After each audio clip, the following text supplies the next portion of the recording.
오늘 요셉과 관련된 여러 이야기들 8번째로 나누는 시간인데요. 오늘 하나님께서 요셉의 삶에 개입하신 바로의 꿈을 해석하는 것을 통해서 요셉의 삶이 놀랍게 변하게 된 이 일을 통해서 하나님이 우리가 무언가를 기다리고 하나님의 뜻, 하나님의 능력이 드러날 때까지 소요되는 시간, 지연되고 미루어지고 기다려야만 하는 것 같은 이 시간에 대해서 어떤 계획과 의미를 두고 계시는지 우리가 그것을 질문해 보고 오늘 본문 말씀으로 같이 붙잡고 싶습니다. 하나님은 능력이 있으시죠. 여러분 다 믿으시죠? 하나님은 전능하신 하나님이십니다. 천지를 창조하시고 하나님께서 이 땅에 무에서부터 있는 모든 존재하는 것들을 만드셨습니다. 무에서부터 이 땅에 존재하는 모든 것들을 곧 유라고 이야기하죠. 모든 것들을 창조하셨습니다. 그런 전능하신 하나님께서 우리의 삶을 바꾸는 것이 불가능하실까요? 절대 그렇지 않죠. 하나님은 우리의 삶을 완전히 바꾸실 수 있으십니다. 우리가 그것을 믿지요. 하나님은 우리의 필요를 모르실까요? 아시지요. 하나님은 우리에게 가장 필요한 것을, 가장 선한 것들을 아십니다. 하나님은 우리의 기도를 모르실까요? 모르실 리가 없죠. 하나님은 우리의 기도와 그 기도 너머도 알고 계십니다. 그럼 우리는 왜 기다려야 하죠? 우리에게 이렇게 기다리고 하나님께서 우리에게 당신의 뜻과 당신의 능력을 드러내실 때까지 분명히 하나님은 능력이 있으신데 우리의 삶에 그 능력이 체감되지 않는다면, 하나님의 능력이 아직 드러나지 않는 것 같다면, 하나님은 능력이 없으신 분이라는 것을 우리가 분명히 인정하고 믿는다면 여기에는 분명한 목적과 분명한 의도가 있다는 것도 우리가 믿을 수밖에 없습니다. 전능하신 하나님께서 분명한 목적과 의도를 가지고 있지 않으시겠습니까? 하나님께서 결정만 하시면 요셉을 대번 이집트의 총리 대신으로 못 만드셨겠습니까? 그런데 그가 13년 동안의 시간을 보내게 되는 데에는 어떤 목적이 있었는가 하는 것이죠. 예수님께서 베드로를 만나셨을 때 고기를 잡고 있었습니다. 밤새도록 그물질을 해서 그물을 던지고 그리고 거두고 그렇게 했는데 아무 고기도 잡지 못했습니다. 그런데 주님께서 깊은 데로 가서 그물을 던져라 그랬더니 깊은 데로 가서 그물을 던졌더니 엄청나게 많은 물고기를 잡았다라고 이야기하고 있습니다. 그런데 거기에 굉장히 낯선 한 묘사가 있어요. 그물이 찢어지지 않았다, 이런 표현이 있는 거예요.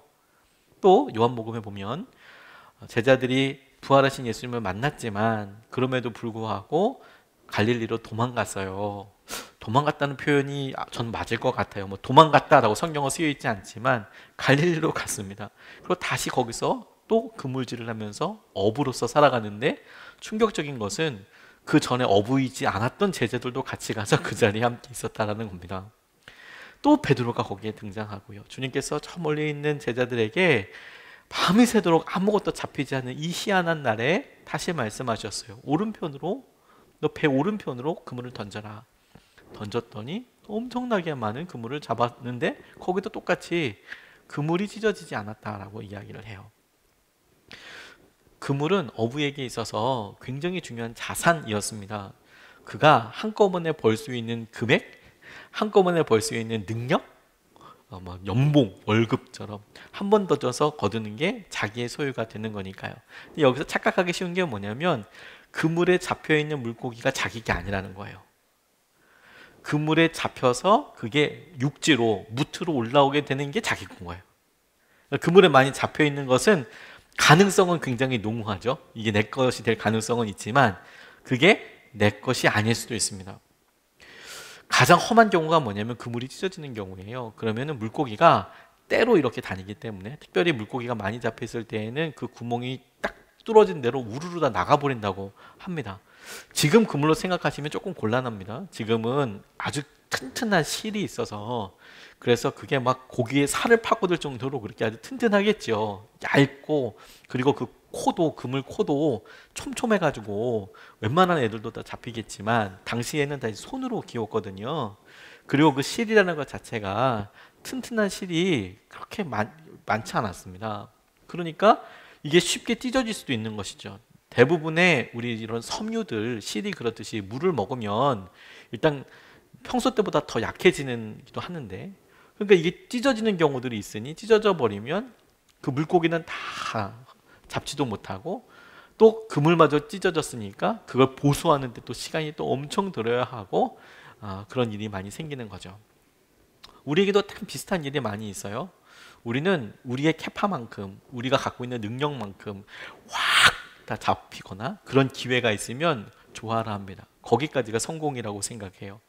하지만 우리 안에 그물 안에 들어와 있는 것이 무트로 육지로 갖고 온 게 우리 거라니까요. 거기에는 많은 과정이 있고 시간이 있고 노력이 있고 기술도 필요할 겁니다. 하나님은 우리에게 가득 그물 가득 채워주시기보다 그 가득 채워진 것을 잘 건사하는 것에 관심이 많으신 것 같아요. 건사가 그렇게 하는데, 왜냐하면 그게 정말 힘들거든요. 수능 시험을 놓고 우리 같이 기도하는데 김승덕이라는 청년, 아직 지금 나이도 아마 30이 안 됐을 것 같습니다. 그 청년이 인터뷰한 걸 이렇게 보게 됐어요. 이분이 상산고등학교라고 자사고인데 거기서 수석으로 졸업을 하고 고등학교 수석, 그리고 서울대 경영학과를 수석으로 입학하고 수석으로 졸업하고 대단한 청년이죠. 공부 진짜 잘했나 봐요. 근데 이 청년이 사람들한테 유명하게 된 것은 뭐냐면 수능 100점. 그것 때문에 유명해졌대요. 수능 시험 100점.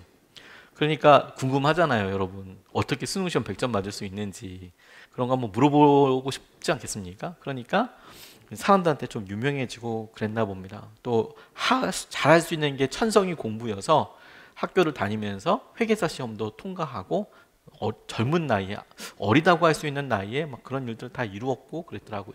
근데 인터뷰하는 과정 가운데 인터뷰하는 분이 이렇게 물어봐요.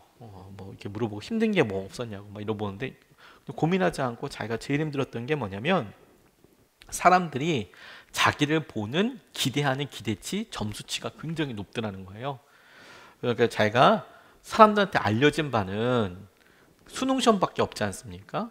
그가 연약한 부분도 있고 잘 못하는 영역들도 있고 부족한 것도 당연히 있겠지만 사람들의 보기엔 일단 만점이니까 공부도 잘하고 인격도 좋을 거고 열심도 있을 거고 다 이제 이렇게 본다는 거죠. 근데 그게 딱 맞지가 않는 거예요. 그러니까 본인에게 이런 과대한 기대치, 점수치가 너무 힘들었다는 거예요. 대학교 1학년, 2학년에 가면서 여전히 부담스럽고 그게 힘들더라. 우리가 우리 삶의 커다란 것, 우리가 소원하던 것들이 덜컥 이루어지는 것에 참 관심이 많습니다. 그러기를 위해서 기도하지만, 근데 그게 온전히 우리에게 복으로 누려지기 위해서는 그것을 충분히 감당할 수 있는 머슬, 근육도 필요하고요. 그것을 충분히 할 수 있는 훈련도 필요하고요. 그걸 충분히 감당하고 온전히 자기의 것으로 할 수 있는 경험들도 많이 필요해요.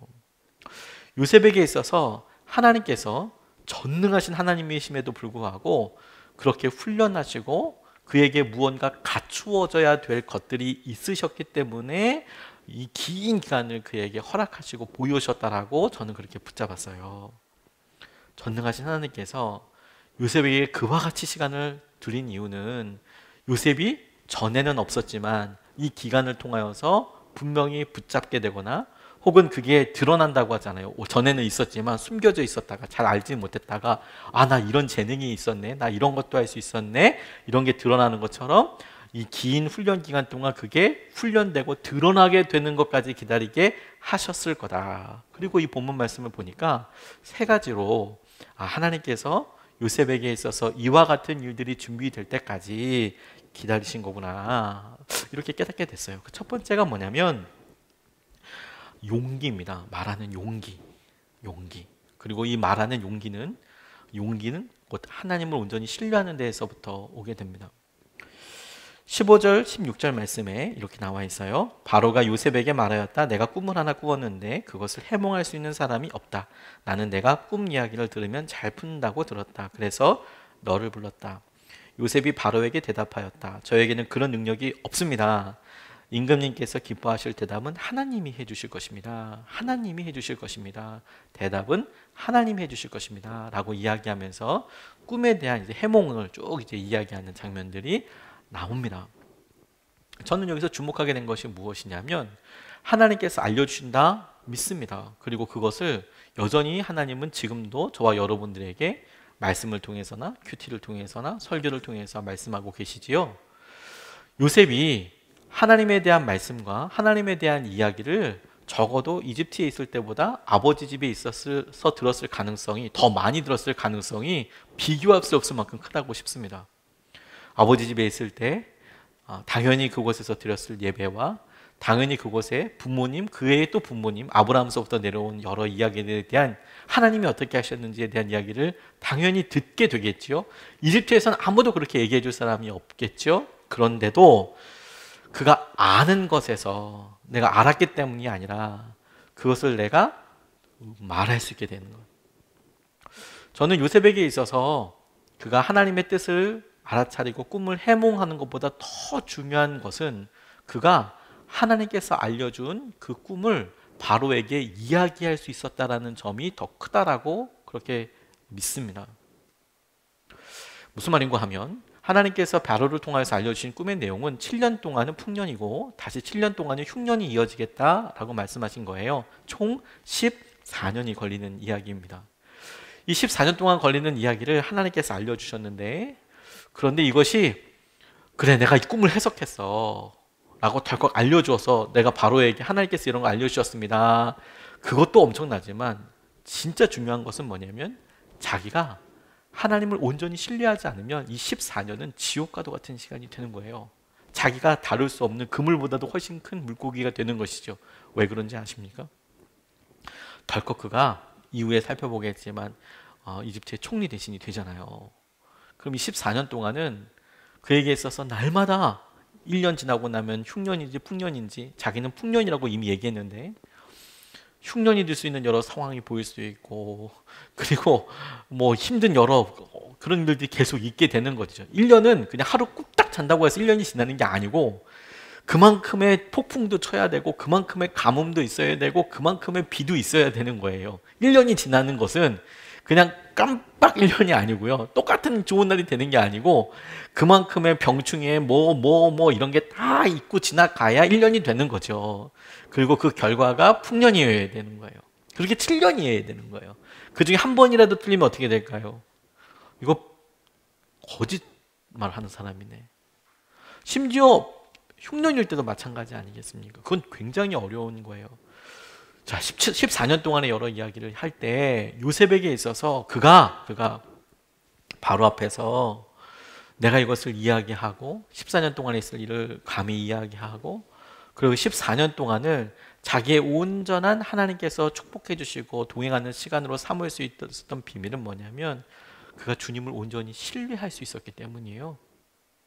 주님을 신뢰하는 사람에게는 이 꿈을 해석하고 이 꿈에 대해서 분명히 알고 있는 것이 축복이 되지만, 그렇지 않은 사람들은 그게 오히려 불안과 두려움의 가장 중요한 이유가 될 뿐만 아니라 더 애석하게도 많은 사람들이 그런 두려움 때문에, 책임감이나 이런 두려움 때문에 말도 하지 못합니다. 이야기도 하지 못해요. 도전도 하지 않습니다.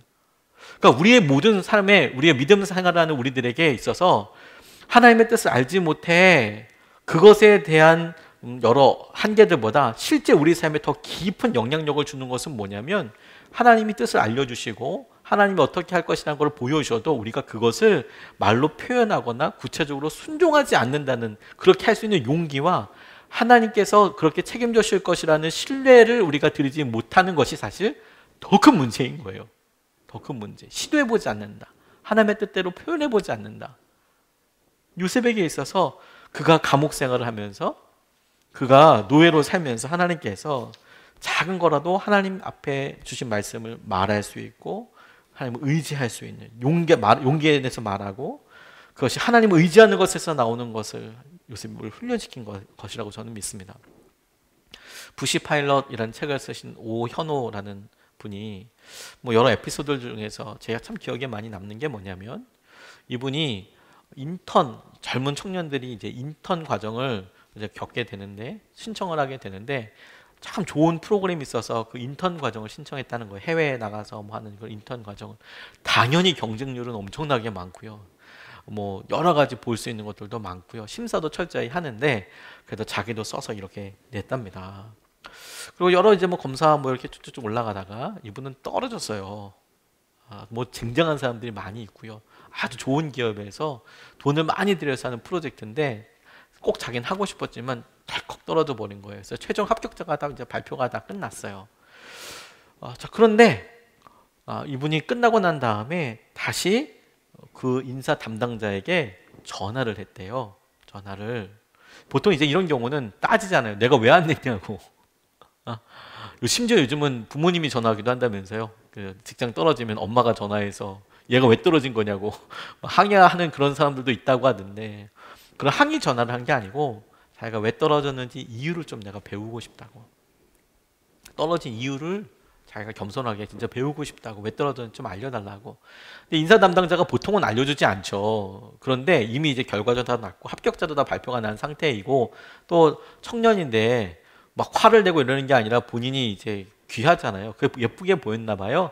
그래서 당신이 썼던 여러 일에서 이러이런 부분은 참 좋았고 이러이런 부분은 좀 모자랐고 이러이런 부분은 또 어땠다, 이런 평가들을 리얼하게 이제 다 해줬대요. 떨어진 사람이니까 오히려 그렇게 이야기를 해줬대요. 결과가 다 나니까. 그렇군요. 그러면서 본인도 이제 이야기할 수 있었죠. 제가 그런 부분은 알고 있었지만 강조가 안 된 것 같고 실제로 이런 부분은 내가 몰랐고 뭐 이렇게 쭉 이제 이야기를 하고 잘 알아겠다고, 다음엔 더 열심히 준비하겠다고 이러고 이제 탁 그만뒀다는, 다 끝났죠. 잘 마무리가. 근데 한 주 후에 전화가, 인사 담당자에게 다시 전화가 왔대요. 그게 뭐냐면 최종 합격된 사람이 12명인데 그 중에 한 사람이 군입대를 하게 된 거예요. 갑자기 고 연수 기간 동안에 군입대를 하게 돼서 갑자기 못 가게 됐다. 웬만하면 군대 연기하고 갈만하지만 그 뽑힌 사람이 카투사라는 그 시험을 봐서 들어가는데 이거 한번 연기하면 그냥 떨어지는 거거든요. 그러니까 연기할 수 없는 상황이 돼서 군대에 가게 됐다는 거예요. 그래서 지원을 못하게 됐다. 다시 한번 원서 내봐라. 그래서 다른 사람들과 함께 다시 했지만 뭐 당연하죠. 자기가 뭐가 부족한지 잘 알고 있고 준비되고, 그래서 최종 합격자에 다시 들어가서 그런 연수를 아주 흥미롭고 귀하게 할 수 있어, 참여할 수 있었다는 이야기를 이렇게 에피소드를 나누더라고요. 내가 원하는 것 이야기할 수 있는 거, 그거 용기죠. 말할 수 있는 용기. 근데 대부분요, 여러분, 우리가 믿음 생활하면서나 어떤 사람을 깨우쳐 주기 위해서 말할 때 타이밍을 많이 놓쳐요. 지금 내가 이야기해야 될 때인데 놓치거나, 지금 내가 뭔가 순종해야 될 때인데 놓치거나, 혹은 지금 하나님께서 그렇게 알게 해주셔도 그 시기를 점점 지연시켜요. 그 지연시키는 이유가 뭔지 아세요? 내가 하나님께서 이 일을 하도록 하는 것에 대해서 주저하기 때문에, 용기를 내지 못하기 때문이에요. 하나님께서는 고난과 어려움을 통해서 아무리 작은 일이라도 순종할 수 있는 그런 마음이 될 때까지 우리를 훈련시키시고 우리를 다루세요. 우리를 만지세요. 우리를 붙잡으세요. 요셉에게 있어서 첫 번째 하나님께서 기다리셨던 것은, 그가 하나님께서 주시는 말씀이면 꿈 이야기니까 그 꿈을 듣는 본인이 다른 사람이 꿈꾼 것을 해서 해몽하는 거니까 아니라고 우길 수도 있지 않습니까? 그런 일이 굉장히 농후하겠죠? 그런데도 하나님이 그렇게 알게 해주신 거라고 자기 해주신 감동을 따라서 이야기할 수 있을 만큼의 용기가, 그렇게 이야기할 수 있을 만큼 하나님을 신뢰하는 믿음이 준비될 때까지 그를 훈련시키고 기다리셨다는 거예요. 두 번째로 하나님께서 그가 변화되도록 기다리시고 훈련시키시고 그가 겸비하도록 이끄셨던 것은 하나님께 온전히 기준을 두는 것, 하나님을 중심으로 기준을 두는 것입니다. 시선이 바뀌었다고는 할까요? 하나님이 하십니다 라고 고백할 수 있게 되는 것이에요. 대부분 사실 이런 이야기를 하면 성도님들 중에서 많은 분들이 자기는 이미 다 하나님이 하셨다고 생각한다, 이렇게 이야기하시는 분들도 계세요. 뭐 차이도 있겠다고 싶습니다. 25절 32절 말씀에 요셉이 이렇게 표현합니다. 요셉이 바로에게 말하였다. 임금님께서 두 번 꾸신 꿈의 내용은 다 같은 것입니다. 임금님께서 장차 하셔야 할 일을 하나님이 보여주신 것입니다. 하나님이 보여주신 것입니다. 32절 임금님께서 같은 꿈을 두 번이나 거듭 꾸신 것은 하나님이 이 일을 하시기로 이미 결정하시고 그 일을 꼭 그대로 하시겠다는 것을 말씀해 주시는 것입니다. 하나님이 결정하셨고 하나님이 그대로 하시겠다는 것을 말씀해 주시는 것입니다. 이렇게 이야기를 해요. 어떠십니까? 여러분들은 하나님께서 여러분들의 삶에 일하시고 붙잡아 주시는 것을 믿으십니까? 점검해 볼 수 있어요. 왜냐하면 대부분 하나님이 당연히 인도하시지라고 싶지만 우리의 삶에 실제로 결정을 하고 순종을 하고 우선순위를 둘 때 정말 하나님을 중심으로 해서 그렇게 결정을 하느냐, 우선순위가 있느냐, 아니면 불행하게도 많은 사람들이 그렇다라고 생각을 하지만 정작은 자기 욕심과 어려움과 형편에 따라서 결정하는지를 고난을 통해서 분명히 알게 되거든요. 훈련을 통해서 분명히 알게 됩니다. 이스라엘 사람들이 미디안 광야를 돌아다닐 때 성막으로부터 구름이 떴습니다. 그리고 그 구름을 따라다니는 훈련을 했어요. 구름을 따라다니는 훈련. 아시다시피 출애굽하는 그 순간부터 불기둥, 구름기둥이 이스라엘 사람들 각각 인도하기 시작했는데 하나님께서 그들이 홍해를 건너고 난 다음에 그들에게 율법을 주셨어요. 말씀을 주셨어요. 그리고 성막을 주셨습니다. 성막을 주시고 난 다음에 이스라엘 백성들에게 놀라운 변화가 있었어요. 그 변화가 뭐냐면 성막에서 떠오르는 구름에 집중하는 거였습니다. 실제로 이스라엘에 가보고 이스라엘이 방황했던 미디안 광야를 가보면 구름이 정말 많습니다. 구름 많아요.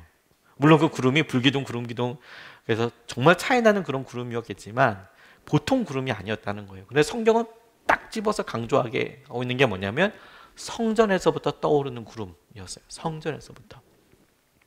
다시 말해서 이스라엘 백성들이 아침에 일어나서 성전을 향하고 성전 위에 떠 있는 구름 기둥, 불기둥을 보고 구름 기둥을 보고 이것이 높이 뜨면 짐 싸는 거고 그리고 그것이 움직이면 그대로 따라 움직이는 거였습니다. 높이 떠서 움직이는 대로 이스라엘 백성들도 움직이는 것이죠. 계절이 아무리 이동하기 좋고 그날 하루가 아무리 좋아도 이스라엘 백성들에게 전진 명령, 움직이라는 명령이 없으면 거기서 1년이든 2년이든 3년이든 머무는 훈련을 했습니다. 구름이라도 좋으니까 그것 따라서 흘러가는 것을 40년 동안이나 했다니까요. 40년 동안. 엄청 긴 훈련을 하게 됐죠. 그럼 뭐가 낫겠습니까? 구름을 통해서라도 하나님이 하셔.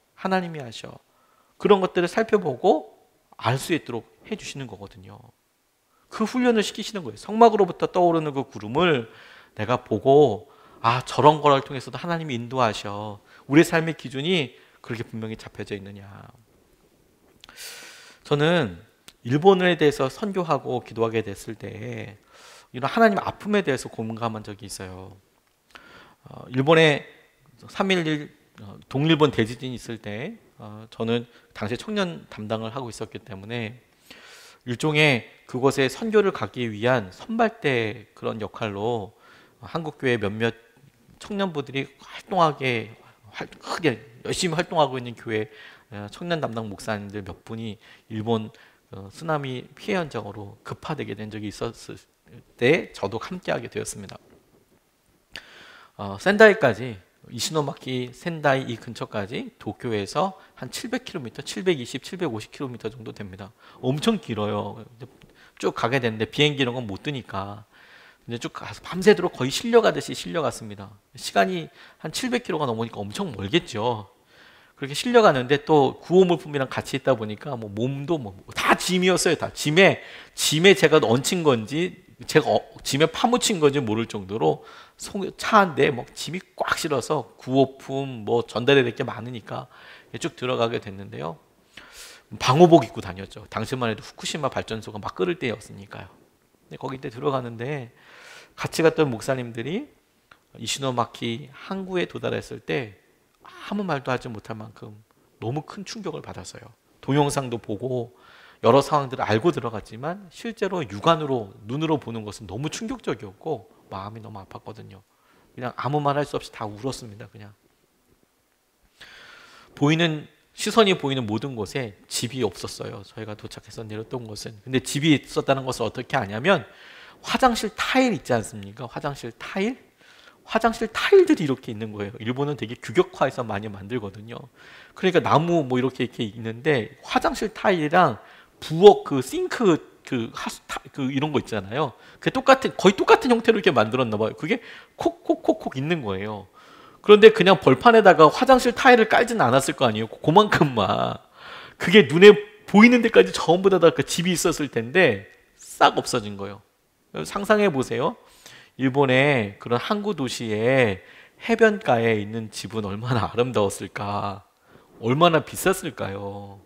뭐 그것만이라도 여기 분명히 사람이 살았을 텐데 근데 아무것도 없는 거예요, 진짜. 건물이 안 보여요. 그리고 들어갈 때는 너무 놀라운 것이 뭐 당시만 해도 자위대랑 같이 있었기 때문에 배가 빌딩 사이에 꼽혀 있는 경우도 많이 있었고 차들이 다 둥둥 떠다니다 보니까 지붕 위에도 그렇게 차가 많이 이렇게 있었어요.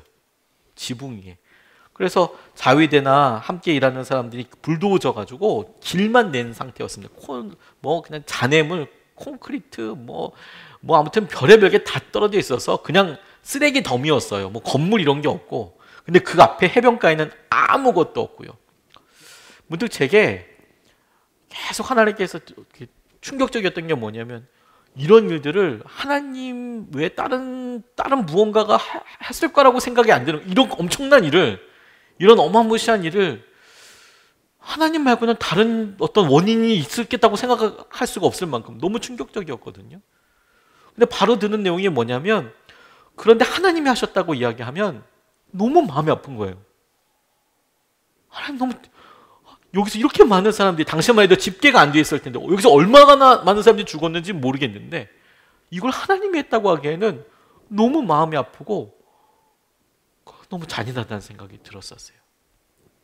근데 그곳에서 같이 함께 갔던 목사님들이 하나같이 아무 말도 하지 못하고 다 울었거든요. 그냥 펑펑 울었거든요.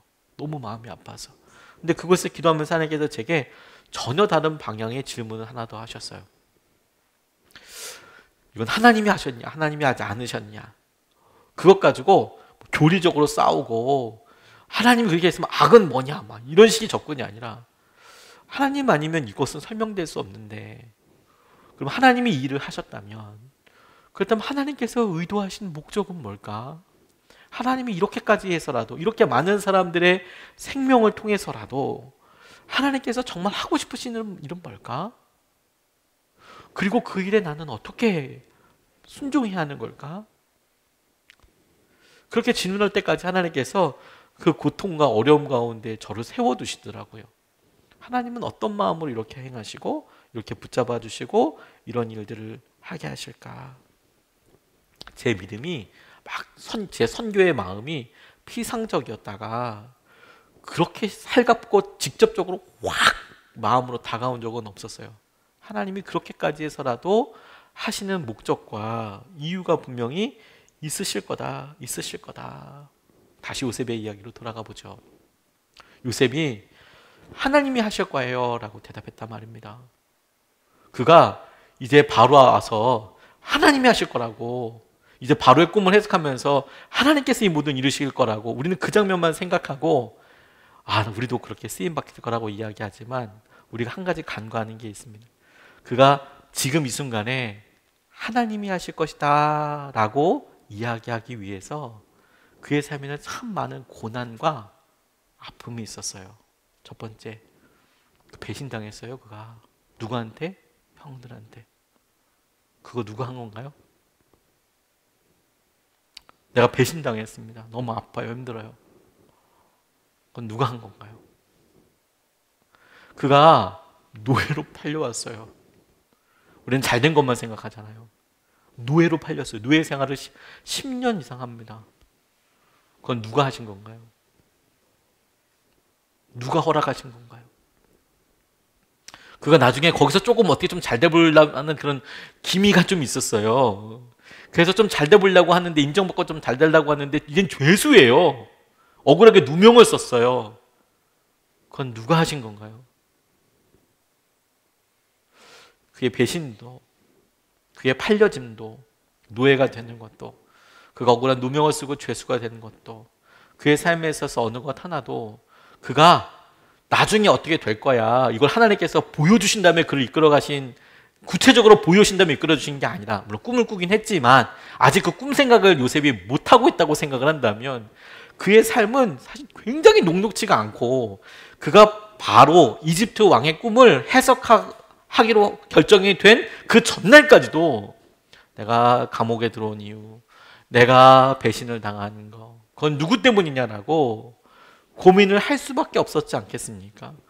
그런데 그의 고민이 어땠는지 성경은 나타나주고 있지 않지만 그가 바로왕 앞에 갔을 때 하나님께서 당신을 통해서 일을 하실 것입니다 라고 고백하는 것 뒤에는 그의 배신도, 그가 배신당한 것도 하나님께서 하신 거라고, 그가 노예 생활을 하게 된 것도 하나님께서 하신 거라고, 그리고 그가 죄수가 된 것, 누명을 쓴 것도 하나님께서 하신 거라고, 그걸 함께 고백하게 되는 거예요. 실제로 그의 마음속에 그런 고백이 있는 거죠. 하나님과 이런 일을 겪게 된 것이 좋은 일, 가능성 있는 일이 하나님께서 기대하시네, 이렇게 얘기하는 것도 놀랍지만 실제로 내가 고통스럽고 어려워도 하나님께서 하신 것이네 고백하고 나니 나 그러면 하나님 안 믿을래, 난 이렇게 힘들면 하나님 어떻게 믿겠어가 아니라 하나님이 하신 거네.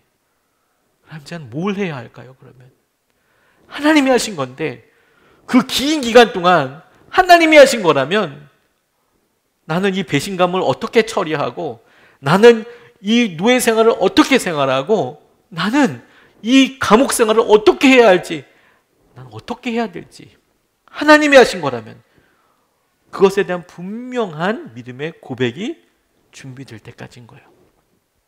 그러니까 나중에 형들을 봤을 때 자기의 꿈을 기억합니다.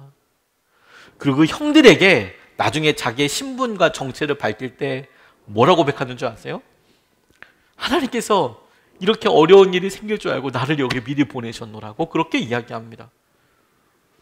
그가 아직 어려운 일이 생기지도 않았어요.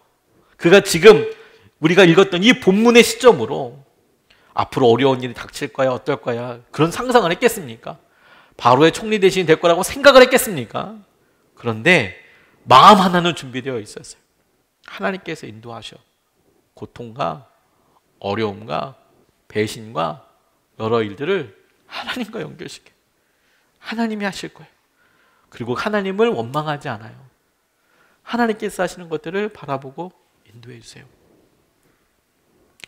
교회로 인하여서 상처받으신 분들, 목회자로 인하여서 상처받으신 분들이 있으세요. 가장 상처되고 어려운 게 뭐냐면, 내가 하나님을 믿는다고 믿어서 20년, 30년 그렇게 교회에 헌신해 왔는데 교회의 사정과 어느 목사님의 연약함 때문에 마음을 너무 크게 다쳤어. 마음을 닫게 되죠. 도대체 누구를 믿으란 말이야? 이건 뭐야? 이건 선한 거야, 악한 거야? 하나님이 하신 거야, 뭐야? 사단이 한 거야? 어떻게 한 거야? 이런 고민을 하는 한 절대로 벗어나올 수 없습니다.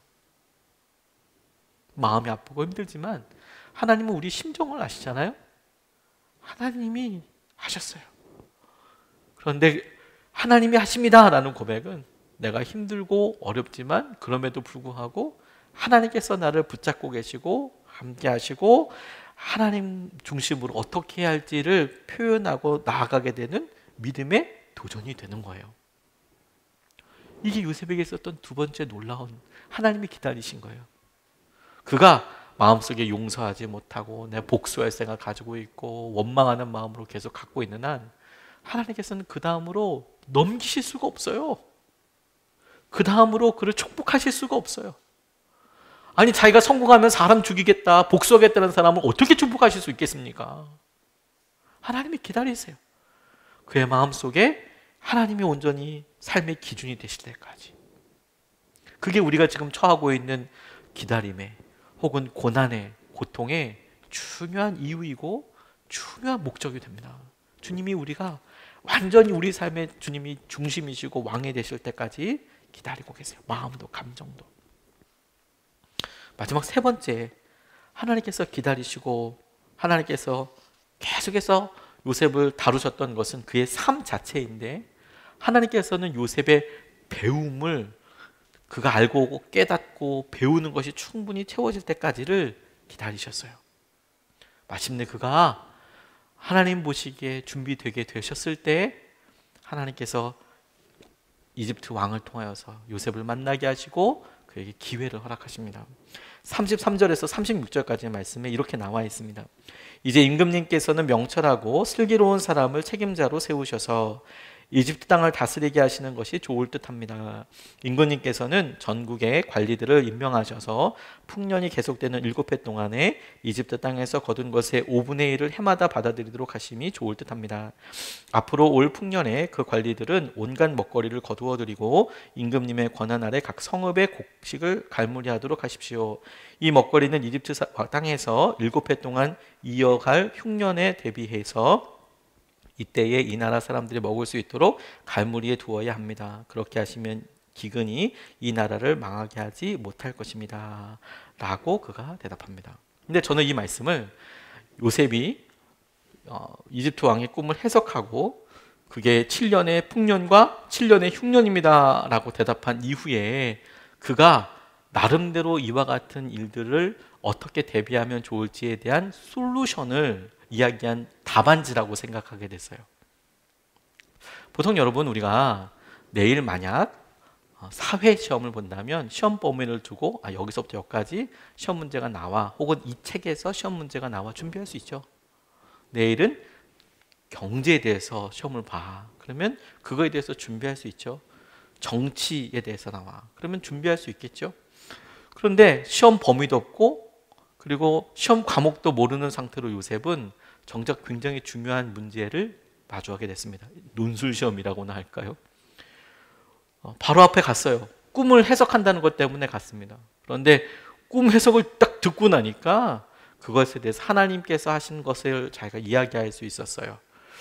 그리고 거기까지 하나님께서 분명히 하시고 인도하여 주신 것이 맞는데, 그런데 이어서 그가 그러면 책임자 한 명을 세우시고 각 관리들을 뽑으셔서 지역들마다 어떻게 해야 될지에 대해서 구체적으로 이야기할 때를 보면 그의 삶이 참 지혜롭게 준비되었다라는 것을 알게 돼요. 이게 왜 이것이 중요하다고 저 생각하게 됐냐면, 요셉은 일종의 이주 노동자였거든요.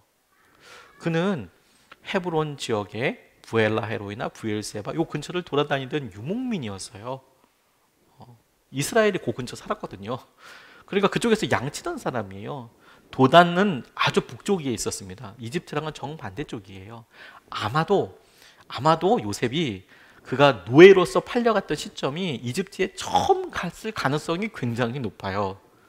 17살이었고 그가 이집트에 갈 일은 별로 없었을 거예요. 갔다고 뭐 성경에 나와 있지 않으니까, 갔다고 하더라도 거기서 살았을 리는 없습니다. 유학을. 근데 여러분, 이집트에서 지금 요셉이 그러니까 이렇게 하십시오라고 하는 이 문득문득 나와 있는 내용들을 보면 이렇게 사람들을 세울 뿐만 아니라 그 지역에서 이렇게 하고 나일강이 이렇게 됐을 때 어떻게 하고 그가 조세를 거두는 것이라든지 사람을 세우는 것이라든지 이런 일에 대해서 구체적으로 쫙 이제 이렇게 술술 풀어 나가는데, 요셉이 따로 교육을 받았을 리는 없을 거라는 거예요. 세상에 누가 노비에게 뭐 이때 당시를 비춰본다고 하더라도 교육을 시키겠습니까? 고급 교육을. 노비에게 무슨 고급 정보를 주겠습니까? 뭐 일 시키겠죠. 뭐 피라미드 날라라 뭐 이런 얘기 하겠지. 뭐 이걸 공학적으로 뭐 이런 얘기 안 할 거고, 치수를 어떻게 물을 다스리는 걸 치수라고 하잖아요. 치수를 어떻게 할 것인지, 세금을 어떻게 할 것인지 이런 얘기 알려줬을 리가 없어요. 그러면 요셉이 어떻게 이런 만남과 마음을 갖게 됐을까? 요셉이 어떤 사람을 많이 만났을 것 같습니까? 요셉이 제일 많이 만났던 사람은 노비들이었어요. 노비들. 그가 노예 생활을 오래 했거든요. 노예상인 노비들. 노비들이 많이 배웠을까요? 그렇지 않을 거예요. 노비들이랑 생활했으니까 노비들이랑 참 많이 이야기했을 겁니다. 그리고는 왕에게 잘못한 사람들이 다 갇혀있는 감옥에 또 오래 있었을 거예요. 죄수들이랑 이야기했을 거예요.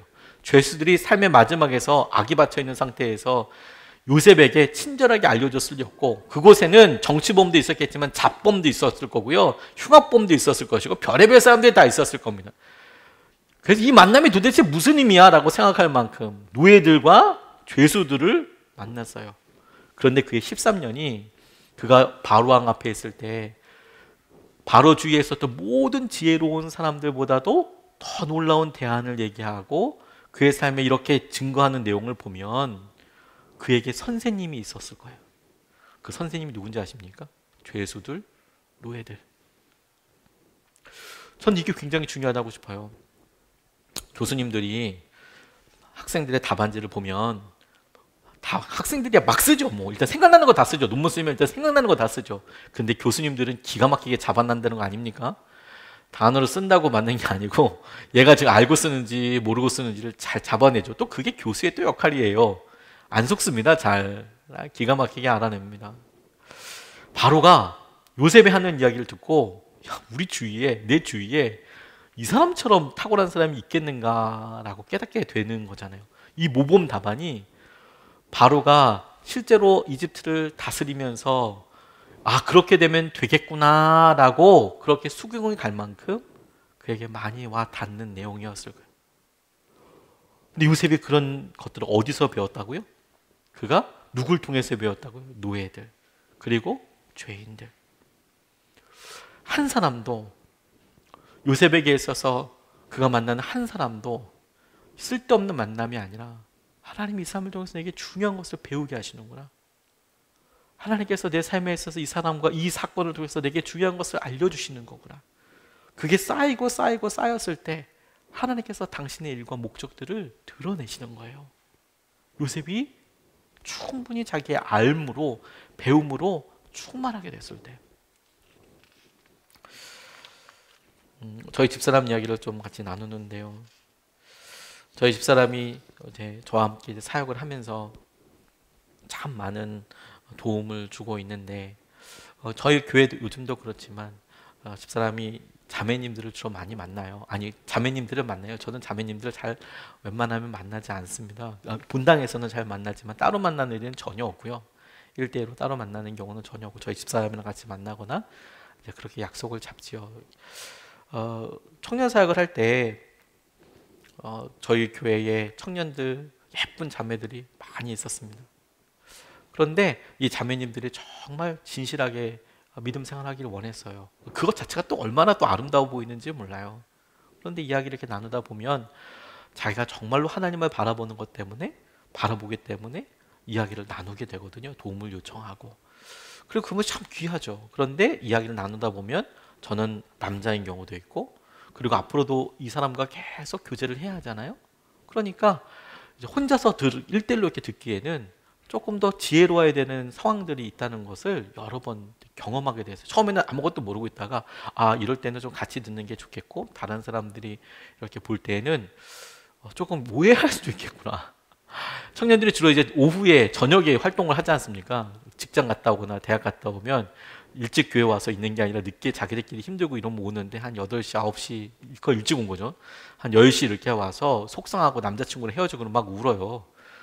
그러면 당연히 이제 얘기 들어주고 그렇구나 이렇게 해라 조언을 당연히 주죠. 근데 문제는 뭐냐면 시간이랑 젊은 자매가 제 앞에서 막 울고 있으면 이걸 이제 제3의 사람이 이게 보면 참 이게 분위기가 이제 좋지가 않잖아요. 그래서 이제 사역자들 남아있기도 하고 결국엔 이제 카메라도 달기도 했는데 그게 보는 그 중요한 건 아니었어요. 왜냐면 진짜 자매들의 마음을 도와주고 싶었거든요. 그래서 저희 집사람이 우리 만나도록 이렇게 했어요. 그러면 자매들의 언어로 자매들의 눈높이로 이제 뭐가 정말 고민인지에 대해서 저희 집사람들 다 이제 내어놓는 거죠. 그럼 저희 집사람은 이제 제가 알아듣도록 잘 걸러서 이렇다 저렇다라고 이제 제게 이야기해 주죠. 중요한 것은 제가 그 자매를 꼭 기도해 주고 영적으로 정말 케어하는 게 목적이잖아요. 저희 집사람을 통해서 이제 계속 이제 이야기하고 그런 자매들이 정말 많아졌습니다. 참 좋은 자매님들이었어요. 근데 그 중에는 참 마음이 아픈 자매들도 있었어요. 형제들도 있었고요. 제 주위에 그런 형제들도 많이 있었습니다. 형제도 제가 만나는데 의외로 제가 받았던 전화들 중에서 많이 받았던 전화가 뭐가 있냐면 외부 사람이라고 자기를 밝히기도 하는데 사실 저희 청년인 거 제가 알지만 받아주는 경우도 있었어요. 왜냐면 제 번호를 알 리가 없지 않습니까? 근데 저를 뭐 외부 교인인데 알았대요. 제가 제 전화를 뿌리고 다니는 사람도 아닌데. 근데 뭐 굳이 그걸 또 아는 척할 필요도 없으니까. 그러면 이제 이런 거 물어봐요. 약을 제가 신경정신과 치료를 받고 있는데 가정의학과 치료를 받고 있는 약을 계속 먹어야 되냐 안 먹어야 되냐. 자기가 어느 기도원에 갔다 왔는데 먹지 말라고 했다. 부작용이 있다 했다. 뭐 그런 전화 의외로 되게 많이 받습니다. 붙잡고 이야기하죠. 제발 먹어라. 절대 끊지 마라. 먹어야 된다. 먹으면서 치료받을 수 있다. 더 좋아질 수 있다. 그 막 너무 급하게 생각하지 말고 먹으면서 그렇게 해라. 그렇게 믿음을 쓰지 마라. 같이 우리 기도해 줄 텐데 제발 그걸 먹어서 해라. 이제 그런 전화 의외로 많이 받아요. 자매들도 이제 그렇게 이제 상담을 하는 거죠. 근데 저희 집사람이 그렇게 자매들을 만나고 그래서 저희 부부가 같이 이렇게 마음이 아프고 힘든 사람들에서 정말 진심으로 기도했어요. 하나님 붙잡아 달라고, 그런 연약함에 대해서 좀 붙잡아 달라고. 그렇게 기도하다 보니까 그런 아픔이 저희를 참 많이 배우게 하더라고요. 아, 나도 저런 모습이 있는데, 저렇게 힘들어하는 지체의 마음이 저랑 그렇게 다르지 않은 거예요. 저렇게 힘들어하는 저 모습이 제가 혼자 있을 때 모습이랑 그렇게 다르지 않은 거예요. 차이가 있어도 관점의 차이지, 그걸 어떻게든 도와주고 싶고 기도해주고 싶으니까 저희들이 가만 보다 보니 일종의 패턴이 있다는 걸 알았어요. 아, 어떤 모습이 있구나. 그걸 조금 더 지혜롭게 도울 수 있는 방법이 있을까? 그렇게 고민하다가 저희 집사람이 공부에 대해서 조심스럽게 생각하게 됐습니다. 교회 분위기가 굉장히 보수적이어서 공부에 대해서 잘 기회를 열지 않아요. 대부분의 교회들이. 그렇지만 저희가 이제 기도하는 마음으로 이러이런 상황이 있어서, 그래서 이제 막연하게 알아보다가 상담을 좀 배워보면 좋겠다. 어떻게 배울 수 있을까? 상담이 종류가 엄청 많거든요. 무슨 상담 종류가 되게 많습니다. 그래서 아무것도 모르기 때문에 집사람이 정말 무식하면 용감하다고 예전에 학부 때 다녔던 학교 앞에 교목님이 계셨는데, 알지도 못하는 교목님인데 그 교목님한테 그냥 메일을 보냈대요. 이런 게 있는데 뭐 어떤지는 전혀 모르겠다고. 그분을 아는 것도 아니고 이메일은 학교 들어가면 다 나오거든요. 학교 이메일이니까 그때 드래그해서 이제 보냈어요. 별로 기대하지 않고. 그랬더니 교수님이 바로 다음날 전화를 주신 거예요. 자기는 이런 사람인데, 감리교 사모인데 이렇습니다. 전화번호고 저희 좀 알고 싶습니다. 뭐 선생님, 기대하지 않았지만 보냈는데 전화가 왔어요. 이제 나이가 좀 많으신 교수님이었는데, 이럴 때 대뜸 이제 제자니까 바로 이제 편하게 말씀하시면서 바로 와, 만나서 얘기하자, 와라 학교로. 그리고 얘기해 보니 뭐 교회에서 사역하고 있고 이런 일 때문에 공부를 했는데 어떻게 하면 좋겠냐 얘기. 야, 당연히 우리 학교 와야지, 당연히 여기 와야지, 공부하자고, 공부하라고 그렇게 격려해 주시면서 책을 이제 몇 권씩 이제 주셨어요. 다음 만날 때까지 한 달 후에 이거 읽어와라, 한 달 후에 이거 읽어와라, 한 달 후에 이렇게 읽어봐라. 그게 이제 그 학교에서 이제 공부하는 뭐 그런 거였나 봐요. 때로는 다 읽어갈 때도 있었지만 때로는 너무 집안일도 있고 교회 일도 있으면 읽어가지 못할 때도 있었는데, 그 모습이 되게 얘가 지금 진지하구나, 공부를 하고 싶어 하는 거구나. 그리고 시험을 보고 들어가서 상담 공부를 이제 하기 시작했어요. 하나님께서 어떻게 그런 일을 여셨나 가만히 보면 우리 부부에게 사람들의 고난과 아픔을 통해서 참 많은 것들을 보여주셨더라고요. 배우게 해주셨더라고요. 그리고 알려주신 것들이 제 삶에 있어서 참 많은 지혜가 됐어요. 저는 제게 기도 제목을 나누신 성도님의 그 문제에 대해서 이렇게 하십시오 라고 확실히 컨설팅일까요? 경제적인 문제를 제가 어떻게 컨설팅을 하고, 직장에 대해서 어떻게 함부로 그런 관련된 계열을 모르면서 함부로 컨설팅 자체를 하겠습니까? 저는 제가 알고 있는 말씀과 기도하는 것으로 들어드리고 기도해드리고 성경에는 어떻게 나와 있는지를 알려드리는 게 제 목표이지, 제 삶의 중심이지, 제가 그런 구체적인 분야와 이런 분들을 어떻게 그분보다 더 잘 알겠어요. 그런데 그렇게 이야기하다 보니 참 많이 배웠어요. 이런 고난과 어려움이 저도 그렇게 어렵고 연약하고, 그리고 그래서 이렇게 함께하게 되는 거구나. 그런데 그렇게 배움이 채워지니까 하나님께서는 학업의 길도 열어주시고, 그리고 상담과 관련된 사역도 열어주시고 그렇게 하시더라고요. 배움이 채워질 때까지 하나님을 기다리시더라고요. 똑같이 3년을 보내고 10년을 보내도 하나님께서 보내주신 이 죄인, 이 죄수, 하나님께서 보내주신 저 무식하고 무례해 보이는 저 노예 만났는데, 어떤 사람은 그 사람을 통해서 아주 소중한 것들을 배워요. 어떤 사람은 저 사람은 흉악범이기 때문에 뭐 배울 게 있겠어, 저 사람은 일자 무식인데 뭐 할 게 있겠어. 그래서 다 선택하고 나니 중요한 사람 만난 게 아무것도 없어요. 그가 바로 앞에서 나일강에 대한 치수를 어떻게 하고 조세를 어떻게 거둬야 되고 이런 일들 다 그가 사람들 만남들 가운데 배우고 그가 만났던 가운데 최선을 다했던 것들에 대한 결과이죠. 하나님은 우리에게 전능하시면서도 우리를 배우시게 하시고 우리의 알미, 배움이 채워질 때까지 기다리고 계시는 거예요. 주님께서 우리에게 그런 놀라운 은혜로 우리를 훈련하고 계십니다. 요셉에게 있어서 하나님은 능력이 하나님이셨어요. 근데 우리는 너무 쉽게 이것이 마치 복권 당첨되듯이 전과 후가 다를 거라고 생각합니다. 근데 그렇지 않습니다. 하나님은 우리가 하나님의 놀라운 은혜 가운데에서 있게 되고 그 많은 시기를 기다리고 계세요. 무엇 때문에요? 우리 때문에. 하나님의 능력이 우리의 최선과 만나기를 원하세요. 우리의 최선이라 하면 우리가 주님을 흘러가는 구름을 통해서라도 신뢰하고 믿고 순종할 수 있을 만큼의 신뢰, 그런 용기가 우리 가운데 있는가? 내가 그렇게 주님 앞에 순종하고 나아갈 수 있는 용기가 있는가? 그렇게 신뢰하는가? 그 마음이 준비될 때까지 우리를 기다리세요. 거꾸로 이것을 우리가 그런 마음이 준비됐다면 하나님께는 이제 때가 된 것이다라고 그렇게 고백할 수 있습니다. 또 하나, 주님께서는 고난과 어려움이 오도 우리의 삶의 기준과 중심이 정말 하나님이냐? 하나님이 하셨어요. 그리고 그 중심이 우리가 잘 되고 성공하고 부하게 되고 건강하게 돼서 하나님이 하셨어요 라고 고백하면 좋지만, 실제 우리의 삶의 무게중심과 우선순위가 명확하게 드러나게 되는, 배신당하고 실패하고 감옥에 갇힐 것 같고 아프고, 근데 우리 입으로 도저히 견딜 수 없다고 이야기해도 당연할 그런 시기에조차도 하나님이 하셨어요. 하나님이 하셨어요. 그렇게 한 번 고백하고, 그런 사람에게 하나님의 또 다른 고난이 있을 때 하나님이 하셨어요. 하나님이 하실 거예요. 그렇게 이끌어가고 살아가는 우리에게 하나님이 하셨어요. 그렇게 훈련된 우리가 마침내 바로 앞에 가서도 하나님이 하실 거예요. 하나님이 하실 거예요. 전 요셉이 두려웠을 것 같아요. 그런 상황에서 하나님이 하실 거예요. 그런 사람으로 준비될 때까지 우리를 기다리고 계세요.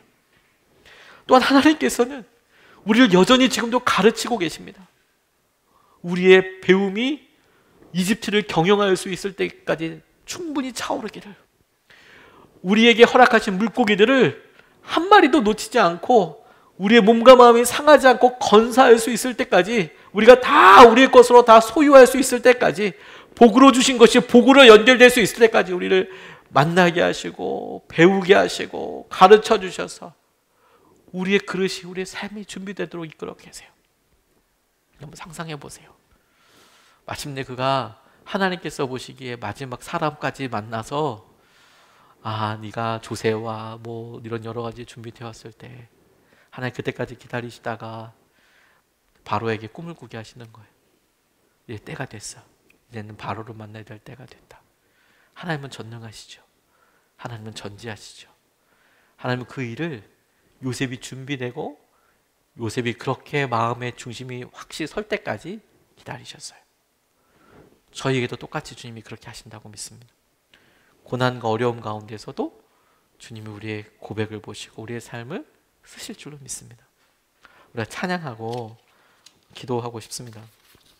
하나님께서 우리에게 원하시는 것들은 우리가 자라나서 그리스도의 장성한 분량에까지 이르는 건 아니겠습니까? 연약한 모습이지만 주님을 닮아가는 건 아니겠습니까? 주님께서 우리에게 기다리시고 인도하시는 것을 분명히 우리 사용하기 위해서세요. 그렇다면 우리가 오늘 찬양을 고백하고 부르면서 찬양의 고백감과 동시에 주님께서 오늘 요셉을 통해서 깨닫게 해주신 것도 같이 고백하면서 올려드리고 싶어요. 하나님, 우리가 하나님 말씀하신 것에 순종할 용기를 주십시오. 뭐든지 순종할 수 있는 용기를 주십시오. 말하라 하면 말하고, 14년 동안 기다렸는데 말하고, 우리의 중심이 하나님만으로 연결되어서 우리가 고난 때도 이거 누가 하셨나? 하나님이 하셨어요. 그래서 하나님께서 이끄실 걸 믿어요. 하나님을 중심으로 연결하고 하나님을 기준으로 살고, 뿐만 아니라 하나님께서 보여주신 한 명 한 명을 우리의 가장 좋은 선생님으로 받아들이고 중요한 사건을 선생님으로 받아들여서 우리의 배움이 찰 때 차게 하나님 우리가 그렇게 한번 나아가 보겠습니다. 우리를 사용해 주십시오. 보내 주십시오. 같이 찬양하면서 고백하겠습니다.